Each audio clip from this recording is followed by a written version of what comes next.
저는 오늘 여러분들과 함께 진정한 이웃은 누구인가 라는 말씀의 제목으로 함께 은혜의 말씀을 나누고자 합니다. 오늘 본문은 여러분들도 너무나 잘 아시는 아마 제목일 거예요. 선한 사마리아인의 비유라는 말씀입니다. 선한 사마리아인의 비유. 이 비유의 말씀은 겉으로 보기에는 아주 단순해 보여요. 그러니까 강도 만난 사람을 도와주는 착한 사마리아 사람. 그래서 이제 결론은 여러분들도 너무나 잘 아시듯이 어려운 이웃을 외면하지 말고 도와주라 라는 말씀의 의미가 되겠죠. 그런데 이 비유의 말씀이 우리가 잘 아는 것처럼 이렇게 단순하게 보이지만 사실 그 깊이를 들여다보면 굉장히 오묘하고 복잡한 그러한 진리가 그 안에 숨겨져 있다는 겁니다. 먼저 우리가 생각해 보아야 할 것은 예수님이 선한 사마리아인을 베푸시게 된 그 비유를 베푸시게 된 그 동기와 배경이 어디에 있는가라는 거예요. 25절 말씀을 함께 보시면 어떤 율법 교사가 일어나 예수를 시험하여 이르되 선생님 내가 무엇을 하여야 영생을 얻으리까? 라는 말씀을 해요. 이런 질문을 합니다. 사마리아인의 비유는 한 율법사의 질문으로 시작을 하는데 그 질문의 내용은 영생을 어떻게 하면 얻을 수 있습니까? 라는 질문이었어요. 질문이 좀 의아하죠. 그리고 질문이 좀 의외의 질문이죠. 예수님의 비유의 말씀은 어려운 사람 외면하지 말고 도와주며 살아라 라는 대답이셨는데 근데 질문은 의외로 영생을 어디서 얻습니까? 즉 하나님의 나라를 어떻게 하면 들어갈 수 있습니까? 라는 질문이에요. 그렇습니다, 여러분. 당시의 영생이라고 하는 것, 영원히 사는 것에 대한 개념은 크게 두 가지로 나눌 수 있는데 첫 번째는 율법을 준수하는 거고요. 다른 한 가지는 선한 일을 행하는 거였어요. 율법을 준수하거나 그러니까 하나님의 나라에 들어가기 위해선 율법을 준수하거나 아니면 선한 일을 하는 것. 이 두 가지. 그래서 당시에 이 모든 것을 지키지 못하는 그 율법을 대신해서 율법을 다 지킬 수는 없잖아요. 그러니까 선한 일을 하는 거예요. 자꾸 선한 일을 해서 내가 지키지 못하는 율법을 이렇게 상쇄시키는 거죠. 그래서 그 공로로, 그 선한 일을 공로로 내 부족한 부분을 채워서 나는 영생을 얻을 것이다. 나는 하나님의 나라에 들어갈 것이다. 라고 하는 것이 유대인들의 구원관, 그들의 구원관을 바탕으로 한 질문이었다라고 하는 거죠.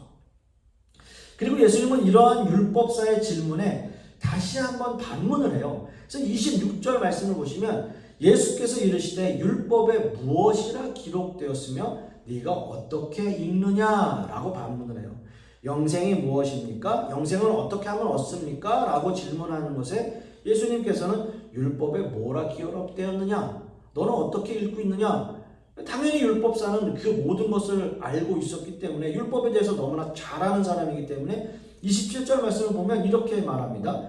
대답하여 가로되 내 마음을 다하여 내 목숨을 다하여 힘을 다하며 뜻을 다하여 주 너의 하나님을 사랑하고 또한 내 이웃을 내 몸과 같이 사랑하라 하였습니다. 이것이 율법입니다. 라고 이야기를 하는 거예요.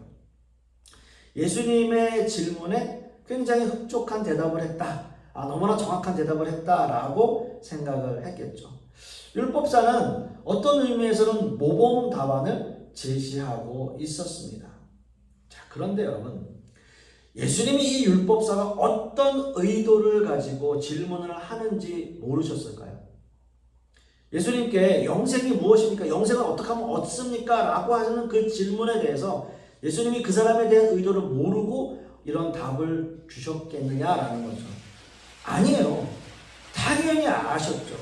유대인들이 생각하고 있는 이웃의 개념을 당연히 아셨죠. 그래서 예수님을 유대인이라면 누구도 생각하지 못한 비유를 베푸시는 거예요. 그게 바로 선한 사마리아인의 비유입니다.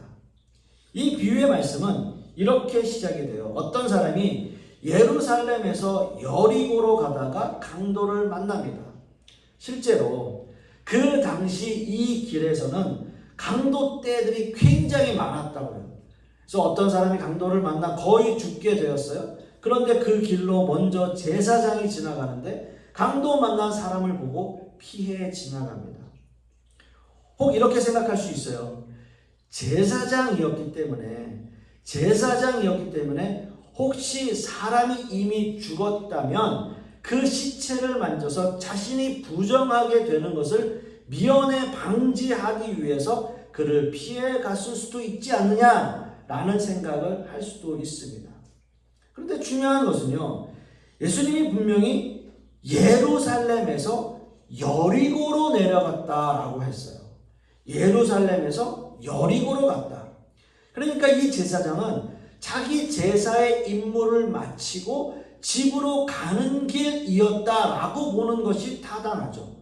그렇기 때문에 제사장으로서, 적어도 성직자로서 강도 만난 사람의 생사 여부는 확인하고 또 최소한의 노력마저도 확인하지 않았다는 것, 노력마저도 하지 않았다는 것, 그것이 잘못이라는 거죠. 레위인도 마찬가지예요. 레위인 역시 하나님의 일을 하는 사람들이지만 강도 만난 사람에 대해서 아무런 도움을, 아무런 조치를 취하지 않고 그냥 떠나버렸어요. 이제 이 율법사가 예수님의 비유의 말씀을 통해서 기대하고 있는 것은 한 유대인이 등장하는 겁니다. 그렇게 생각했을 겁니다. 자, 제사장이나 레위인이 도움을 주지 못했다면 어떤 이유가 분명히 있을 것이고, 일반적인 유대인이라면 도움을 주는 선행을 베풀 것이라는 기대감으로 예수님의 다음 비유를 기대하고 있었을 거예요. 이것이 율법사가 생각하는 이웃의 범위라는 거예요. 이웃의 범위. 즉 제사장, 율법사 또는 레위인, 유대인, 이런 사람들이 자기의 이웃이에요. 그 이웃의 범위를 이미 머릿속에 생각하고 있는 거죠. 하지만 예수님의 비유는 전혀 예상의 범위를 벗어나고 있습니다. 어찌 보면 전혀 이웃이라는 개념 안에 들어있지 않은 사람이 등장하고 있는 거예요. 그 당시 유대인들이라면 사람 취급을 하지 않는 사마리아인을 비유로 드십니다. 이 율법사에게 사마리아인은 이웃이었을까요? 사마리아인은 어떻게 했죠? 사마리아인은 먼저 응급처치를 해줍니다. 포도주와 기름을 상처에 발라주고 자신의 짐승에 태워 주막에 데려다 줍니다. 그리고 비용을 지불하는데 앞으로 발생하게 될 비용까지 다 지불해 주겠다라고 약속을 합니다. 그 당시 한 데나리온이라고 하는 것은 일반 노동자의 하루 품삯이었습니다. 어떻게 보면 큰 돈이에요. 큰 돈이에요. 이틀치의 일당을 다 주고라도 그 비용까지도 다 갚아주겠다. 내가 돈이 더 들면 그것까지 다 주겠다. 여러분이 그렇게 이야기하는 건 사실은 쉽지 않은 일이에요. 그런데 얼마나 고마운 일입니까? 그러나 이 율법사의 입장에서는 그 비유의 말씀이 너무나 충격적인 말씀 그 자체일 거예요. 이웃의 범위를 질문한 의도와는 전혀 상상치도 못한 결론을 예수님께서 내리고 계시기 때문입니다. 율법사의 입장에서 사마리아인은 자신이 생각하는 이웃의 범위에 둘 수 없는 사람이에요. 아니, 이웃이라고 일평생 생각해 본 적이 없는 사람이에요. 그게 사마리아 사람이에요. 그냥 개 취급하는 사람들. 우리랑 전혀 상관이 없는 사람들. 그런데 그 사마리아인이 강도 만난 이웃을, 사람을 도와주었다는 예수님의 비유의 말씀.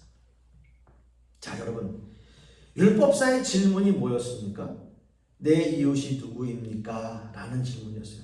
내 이웃이 누구인가요? 내 이웃이 누구인가요? 라고 하는 것이 두 번째 질문이었어요. 이 질문의 의도는 적어도 내가 생각하는 이웃의 범위에서, 그 이웃들이 생각하는 그 범위에서 나는 완벽한 사람입니다 라는 생각이 포함되어 있는 질문이에요. 내 이웃이 누구입니까? 머릿속에는 적어도 내 이웃 안에는 내가 이 사람들에게 완벽한 사람으로 비춰질 겁니다. 라는 생각을 갖고 질문하고 있는 거죠. 자, 그런데 이제 예수님은 오늘 이 비유의 말씀에 종지부를 찍습니다. 율법사에게 이렇게 질문을 다시 하세요. 이 세 사람 중에 누가 강도 만난 자의 이웃이 되겠느냐라는 질문을 합니다. 누가 강도 만난 자의 이웃이 되겠는가? 그런 질문을 하고 있는 거죠. 제사장, 레위, 유대인, 이렇게 세 사람 중에서 누가 이웃이 되겠는가? 라고 하는 질문이에요. 그런데 이 율법사는 어떻게 대답을 하죠? 당연히 그때 당시에 도와준 사람이 누구입니까? 아무도 아니죠. 사마리아인이었죠. 사마리아인이라고 대답을 해야 하잖아요. 누가 강도 만난 자의 진정한 이웃입니까? 라고 말했을 때 사마리아인입니다. 예수님의 비유의 말씀에 의하면, 내 생각은 아니지만 예수님의 비유의 말씀에 의하면 사마리아인이 되겠죠. 라고 대답을 할 수 있는 거죠. 너무나 당연한 거죠. 그런데 의외로 이렇게 대답을 해요. 자비를 베푼 자니이다 라는 대답을 하죠. 그 율법사는 자비를 베푼 자니이다 라는 대답을 해요. 이 율법사의 대답은 어떤 의도입니까? 자신의 상식으로는 도저히 이해가 가지 않는 이웃의 범위 아닙니까? 라는 거예요. 정말 사마리아인에 대한 혐오감이나 적대감은 상상을 초월할 정도였어요.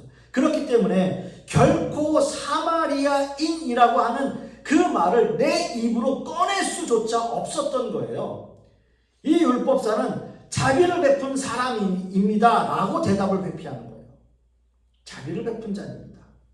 그리고 예수님은 이 율법사에게 너도 이와 같이 하라 라고 말씀을 하세요. 그렇게 결론을 내립니다. 사랑하는 성도 여러분, 오늘 말씀의 핵심은 바로 이제부터예요. 이 율법사의 질문을 통해서 이 시대를 살아가는 우리 신앙인에게 주는 메시지는 과연 무엇이냐라고 하는 거죠. 율법사의 첫 번째 질문, 영생을 어떻게 하면 얻을 수 있습니까? 라는 질문이었습니다. 그렇습니다. 이 시대를 살아가는 이 신앙인들의 영생을 얻는 방법은 물론 하나님을 믿음으로 우리는 구원을 얻습니다. 그러나 신앙생활의 이면에는 이렇게 믿음으로 구원을 얻은 신자들이 어떻게 이 세상을 신자답게 살아가야 하는가가 너무나 중요한 문제로 제시되고 있어요. 내 이웃을 내 몸과 같이, 내 자신과 같이 사랑하라 하신 이 계명의 말씀이 구약에만 한정된 말씀이 아니고요. 또 예수님의 공생의 기간에만 적용되는 것도 아니고요. 초대교회 때만 주어진 한정된 말씀이 아니고요. 이 시대에도 믿는 모든 사람에게 동일하게 주어지는 계명의 말씀이 바로 이 명령이다라고 하는 사실이에요. 요즘의 신앙인들을 보면 무조건 예수님을 믿는다는 그 믿음만 있으면 모든 것을 다 면제받는 것 같은, 그런 모든 것이 다 정당화되는 것 같은 신앙인의 모습으로 사는 사람들이 너무나 많습니다. 썬데이 크리스찬들 그냥 주일에만 나와서 예배 드리고 그저 이 한 시간 잘 버티면 되는 그런 식의 신앙생활 하는 사람들 참 많아요. 내가 어떻게 하나님의 말씀을 지키며 살아야 되고, 내가 이 세상을 어떤 모습으로 살아야 되고, 그 모든 것들에 대해서 늘 생각하고 고민하는 그러한 일들이 우리에게 잘 없어요. 사랑하는 성도 여러분, 영생을 얻은 하나님의 백성들이 이 세상을 신자답게 사는 건 쉽지 않죠. 물론 아무 생각 없이 살고 있다면 이 말씀이 마음에 와닿지 않을 수도 있습니다. 그러나 신자답게 살려고, 말씀으로 살려고, 또 이웃을 사랑하는 것이 어떻게 살아가야 하는 건지 계속 생각하고 인식하며 사는 사람들, 그렇게 노력하며 사는 사람들에게는 결코 신앙이라고 하는 것이 쉬운 문제는 아닐 것입니다. 다시 한번 생각해 보죠. 율법사의 첫 번째 질문은 영생을 어떻게 하면 얻습니까? 라고 하는 질문이었습니다. 이제 율법사의 두 번째 질문이 우리에게 너무나 중요한데요. 두 번째 율법사의 질문, 내 이웃이 누구입니까? 라는 질문이었어요. 이 문제를 한번 생각해 보세요. 내 이웃이 누구입니까? 라고 하는 그 질문에 예수님께서 이렇게 반문하셨죠. 누가 강도 만난 자의 이웃이냐? 라고 말씀하세요. 내 이웃이 누구입니까? 라고 율법사가 질문했을 때 그러면 누가 강도 만난 자의 이웃이 되겠느냐? 이게 예수님의 질문이에요. 그렇게 반문하셨어요. 이 질문을 좀 더 깊이 있게 질문해 보면 이렇게 할 수 있어요. 누가 강도 만난 사람의 입장에서 이웃이 되겠느냐? 누가 강도 만난 사람의 입장에서 이웃이 되겠느냐 하는 질문이죠.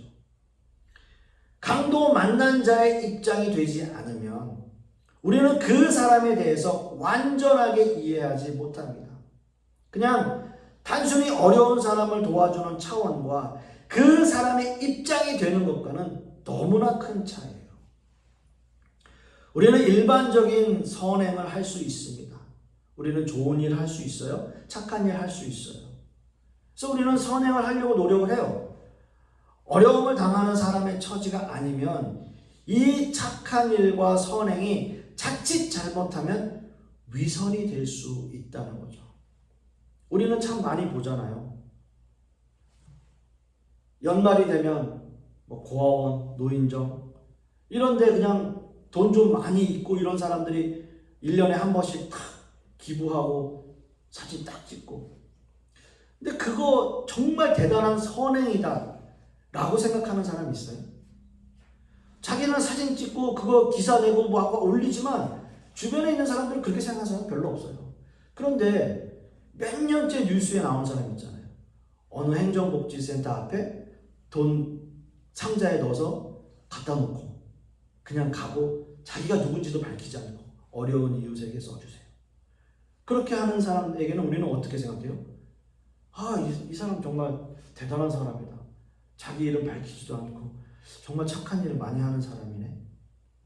어떤 의미에서는 어려운 사람들의 이웃의 마음을 아는 사람 아닐까? 자기도 그런 입장에서 그런 처지에서 어렵게 모아서 이렇게 만들어서 주는 거 아닐까? 또 그렇게 하는 사람들이 실제적으로 있고요. 그렇게 하는 사람들은 우리가 생각했을 때도 저 사람 참 대단하다. 자기도 그렇게 힘든 처지인데 그렇게 도와주는 건 대단하다. 자, 이거예요. 강도 만난 자의 입장. 누가 강도 만난 자의 이웃이 되겠는가? 라고 하는 예수님의 질문은 누가 강도 만난 자의 입장을 알겠는가? 그 강도 만난 자의 입장은 무엇인가? 강도 만난 사람은 지금 어떤 상황인가? 여러분, 강도 만난 사람 아무것도 할 수 없는 사람이죠. 오늘 말씀처럼 거의 죽게 된 사람이라면 더더욱 그렇죠. 그 사마리아인이 상처난 곳에 기름과 포도주 발라준다고 하여도 그 이후에 어떻게 될지 몰라서 그를 안전한 곳으로 데려다 놓은 사람, 그리고 그 안전한 곳에 데려다 놓은 것도 마음이 놓이지 않아서 그 이후의 모든 상황들도 내가 해결해 주겠다라고 이야기하는 것. 철저히 그 강도 만난 사람의 입장에서 모든 선행을 베푼 사람, 사마리아 사람이에요. 예수님께서 베푸신 이 비유의 말씀이 그저 착한 일 하고 선한 일 하라라는 메시지만 이곳에 포함되어 있는 것이 아니라 그 선한 사마리아인의 모습처럼 그 어려운 사람의 입장에서 그 모든 것들을 이해하고 있는 그 의미, 그 비유의 말씀을 베풀고 있는 거다라고 하는 거죠. 예수님의 사마리아인의 비유를 통해서 우리가 그 말씀을 해석해 본다면 바로 그겁니다. 그 사람의 상황 속에서, 그 사람의 입장에서 그 사람을 도와줄 수 있었는가라고 하는 거죠. 사랑하는 성도 여러분, 우리가 이 시대의 교회를 한번 생각해 보세요. 이 시대의 교회가 정말 하나님을 사랑하고 내 이웃을 내 몸과 같이 사랑하는 이 말씀을 실천하면서 정말 살아가고 있는가? 이 시대의 신자들이 정말 이웃을 사랑하며 살고 있는가? 정말 상처난 사람의 입장에서, 거의 죽게 된 세상 사람들의 입장에서 그를 도우려고 애쓰고 있는가? 아니면 그런 사람들은 나랑 별로 상관없는 이웃이라고 생각하고 아예 내 이웃의 범주 안에서 벗어난 사람들이라고 생각하고 그들을 배제하고 살아가고 있지는 않은가? 이웃을 돌아보기보다는 우리 안에 갇혀서 그냥 우리끼리만 잘 먹고 잘 살고 우리끼리만 좋으면 그만이고 나만 구원받으면 그만이. 이런 식의 모습으로 또는 이런 식의 교회의 모습으로 살아가고 있지는 않은지 한번 생각해 보게 되는 시간입니다. 말씀의 결론을 맺습니다. 오늘 설교의 제목이 그거죠. 진정한 이웃이 누구인가요? 라는 제목이었어요. 한번 질문해 봅니다. 여러분들은 정말 진정한 이웃인가? 라고 하는 질문입니다. 이 질문을 갖고 고민할 수 있는 한 주간이 되기를 원하고요. 과연 내 입장에서 내가 내 이웃을 생각하는 것은 어떤 마음가짐으로 살아가고 있는지, 또 어려운 사람들은 내 주변에 누가 있는지 다시 한번 생각해보는 저와 여러분 되실 수 있기를 소망하겠습니다. 기도하겠습니다. 아버지 하나님 감사합니다. 오늘 말씀을 통해서 진정한 이웃이 누구인가 다시 한번 생각해 보게 되는 한 주간 되기를 소망합니다. 그래야 해서 내 입장, 내 생각, 내 뜻이 아니라 어려운 이웃들의 그 생각과 그들의 입장은 무엇인지, 또 그들의 상황은 어떤지 우리가 살피고 또 보호하고 그들을 위해서 기도하고 또 그들을 위해서 함께 슬퍼하며 함께 그들과 함께 할 수 있는 우리들의 모습 될 수 있도록 역사하여 주시옵소서. 이 모든 말씀 우리 주 예수 그리스도의 이름으로 기도하고, 이제는 우리 주 예수 그리스도의 은혜와 아버지 하나님의 극진하신 사랑과 성령님의 내주 교통하심이 오늘 말씀을 통해서 내 이웃이 누구인지, 또 진정한 이웃이 어떤 사람인지를 다시 한번 생각하고 또 그러한 모습으로 살아가기를 소망하는 우리 하나님의 백성들 머리 위에, 그 자녀들 위에, 그 사업과 직장 위에, 그리고 우리 풍요로운 교회 위에 이제부터 영원토록 함께 있을지어다.